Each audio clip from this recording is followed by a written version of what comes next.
Allez, voilà qui s'élance pour cette troisième étape du Grand National du Trot avec le bon départ de Gaspard d'Angis au centre, également à son extérieur le numéro 1 Orchestro. Audi Partner qui a remporté la première étape à Amiens est en troisième position, c'est la toque jaune, et le grand favori Harlem Debussy trotte pour l'instant en 5-6e position. Kazakh jaune, toque noire, il est pour l'instant en retrait avec Éolien Chenu, et au deuxième poteau c'est Gangster du Vallon, le numéro 12 qui est le mieux parti. Exactement, Jeff Deplay qui est également bien parti, c'est l'un des gros outsiders de la course. On retrouve ensuite Eberton, mais pour aborder le premier tournant, eh bien c'est Orchestro qui a l'avantage avec à l'extérieur Audi Partner. Quant au grand favori Harlem Debussy, il est en 5-6e position, mais se rapproche maintenant. On retrouve toujours Danseur Baroque qui vient le long de la corde, derrière Gaspard d'Angis, et également la présence de Fashion Touch.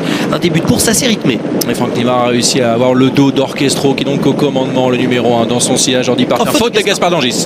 Gaspard d'Angis qui est remis par Eric Raffin, qui perd un peu de temps, et Harlem Debussy qui vient à ses côtés maintenant, qui trotte en 4e position dans cette ligne droite opposée. On accélère avec Fashion Touch qui vient maintenant dans son sillage, et côté corde, Danseur Baroque le numéro 7. On essaye de recoller avec Gangster du Ballon le numéro 12. Et Harlem Debussy qui aime diriger les courses auxquelles il participe, et bien ça y est, accélère maintenant. On va prendre le meilleur sur Orchestro qui n'en demandait pas tant, c'est un dos de choix à cet instant. Éolien Chenu qui se retrouve dans le wagon 2, le nez au vent. Derrière on retrouve Fashion Touch avec également Audi Partner qui est sur une 3e ligne. Gaspard d'Angis après son hésitation est sur une 4e ligne côté corde devant Gangster du Vallon avec Danseur Baroque. Une course toujours rythmée depuis le départ pour se présenter devant les tribunes, et à l'extérieur Éolien Chenu qui attaque Harlem Debussy.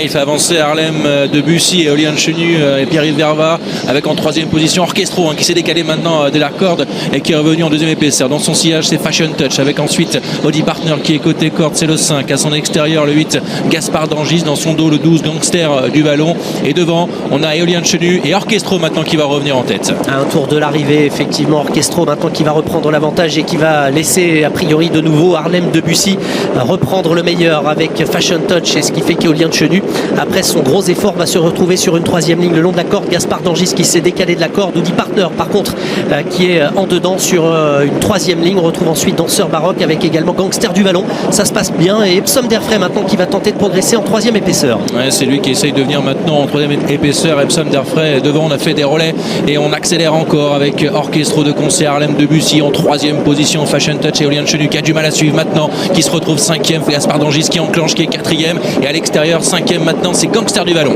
Ouais, et Audi Partner qui n'a pas été très chanceux derrière Éolien Chenu qui cède à cet instant, et pour aborder le tournant final Orchestro qui a l'avantage. Harlem Debussy qui est à son extérieur un petit peu appuyé par Alexandre Abrivard. Orchestro qui est en train de réaliser un numéro. Gaspard d'Angis qui est le long de la corde avec également Fashion Touch, et alors que Gangster du Vallon vient un petit peu plus loin, tout comme Audi Partner, pour aborder la phase finale de ce GNT. Un peu plus de 300 mètres à parcourir. Orchestro qui est côté corde, à son extérieur Harlem Debussy, Gaspard d'Angis en 3e position, le 8 Fashion Touch qui est là, 4e pour les places, Audi Partner qui est côté corde, Orchestro pour le succès avec Harlem Debussy maintenant qui tente de revenir avec Gaspard d'Angis qui est lancé également par Eric Raffin qui a été décalé. Harlem Debussy, Alexandre Abrivard face à Gaspard d'Angis à son extérieur. Eric Raffin qui va prendre le meilleur, le lauréat de l'étape marseillaise qui va s'imposer en terre lyonnaise. 2e place pour Harlem Debussy, la 3e place à voir entre le numéro Orchestro, le 12 Gangster du Vallon. Ensuite nous avons Audi Partner et Fashion Touch.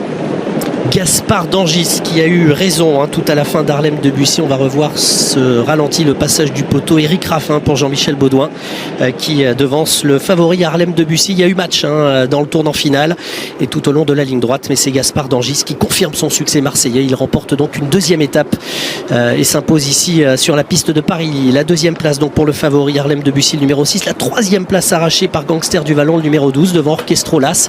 Et la 5e place et peut-être conservé le long de la corde par Audi Partner, le numéro 5. On va néanmoins afficher une photographie avec Fashion Touch.